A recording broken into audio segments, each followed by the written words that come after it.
افغان حکومت کے پاکستان کے خلاف اعلان جنگ کے بعد سے پاک فضائیہ کے لڑاکا طیاروں کی جانب سے کابل، قندھار اور پکتیکا صوبوں میں افغان طالبان کی اہم ترین فوجی تنصیبات اور تحریک طالبان کے دہشت گردی کے مراکز پر بھرپور حملے جاری ہیں اور انہیں تباہ کیا جا رہا ہے۔ سیکورٹی ذرائع کے مطابق فضائیہ اور زمینی کارروائیاں مربوط حکمت عملی کے تحت جاری ہیں اور اہم عسکری تنصیبات کو ہدف بنایا جا رہا ہے۔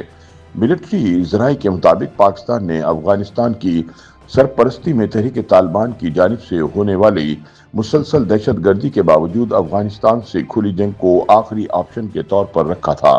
تاہم افغانستان کی جانب سے پاکستان پر جنگ تھوپے جانے کے بعد اب یہ فیصلہ کر لیا گیا ہے کہ یہ جنگ تب تک نہیں رکے گی جب تک دشمن کو بھرپور جواب دیتے ہوئے اسے دھول نہ چٹا دی جاتی۔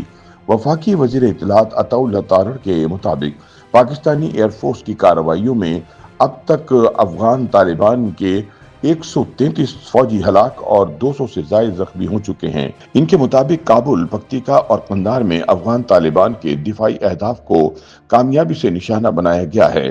دوسری جانب افغانستان میں طالبان حکومت کے ترجمان ذبیح اللہ مجاہد نے پاکستانی حملوں کی تصدیق کرتے ہوئے دعویٰ کیا ہے کہ ان حملوں میں جانی نقصان نہیں ہوا۔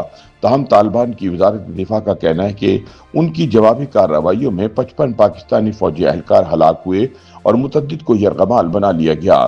پاکستانی حکام کے مطابق ملک کی مسلح افواج کی اس کارروائی کو آپریشن غضب للحق کا نام دیا گیا ہے، جس کے تحت 2 افغان کور ہیڈ کوارٹرز، 2 اسلحہ ڈپو، 1 لاجسٹک گودام، 3 بٹالین ہیڈ کوارٹر اور 2 سیکٹر ہیڈ کوارٹر تباہ کیے گئے ہیں، جبکہ 80 سے زائد ٹینکس کو بھی نشانہ بنایا گیا ہے۔ سیکورٹی ذرائع کا کہنا ہے کہ پاک فضائیہ نے کابل میں 2 بریگیڈ ہیڈ کوارٹر تباہ کیے، جبکہ قندھار میں 1 corps headquarter, 1 brigade headquarter, ammunition depot اور لاجسٹک بیس کو مکمل طور پر ناکارہ بنا دیا گیا۔ پکتیکا میں بھی ایک اہم عسکری مرکز کو تباہ کرنے کا دعویٰ کیا گیا ہے۔ ڈرونز اور جدید ٹیکنالوجی کے استعمال سے افغان طالبان کی پوسٹوں کو چن چن کر نشانہ بنایا جا رہا ہے۔ پاکستانی سیکورٹی حکام کا کہنا ہے کہ افغان طالبان کی جانب سے کواد کاپٹر کے ذریعے پاکستانی چیک پوسٹوں پر حملوں کی کوششیں ناکام بنا دی گئی ہیں اور تمام ڈرونز کو بر وقت کارروائی کے ذریعے گرا دیا گیا۔ ادھر افغان طالبان کے ترجمان کی جانب سے سوشل میڈیا پلیٹ فارمز پر پاکستانی چیک پوسٹوں پر قبضے اور نقصانات کے دعوے بھی سامنے آئے۔ تاہم پاکستانی سیکورٹی ذرائع نے ان دعووں کو بے بنیاد اور فیک ویڈیوز پر مبنی قرار دیا ہے۔ یاد رہے کہ پاک افغان کشیدگی میں تب مزید اضافہ ہوا جب افغان طالبان کی جانب سے باجوڑ میں ایک مسجد کو نشانہ بنایا گیا۔ مقامی ذرائع کے مطابق مارٹر گولے گرنے سے 5 افراد زخمی ہوئے، جن میں 3 خواتین شامل ہیں۔ سیاسی قیادت نے بھی سخت موقف اختیار کیا ہے۔ صدر آصف علی زرداری، وزیر اعظم شہباز شریف نے اس عزم کا اظہار کیا ہے کہ جب تک دشمن کے دانت کھٹے نہیں کر دیے جاتے، افغانستان پر فضائی حملے نہیں روکے جائیں گے۔ وزیر دفاع خواجہ آصف نے سخت لہجہ اختیار کرتے ہوئے کہا کہ اب یہ کھلی جنگ ہے اور صبر کا پیمانہ لبریز ہو چکا ہے۔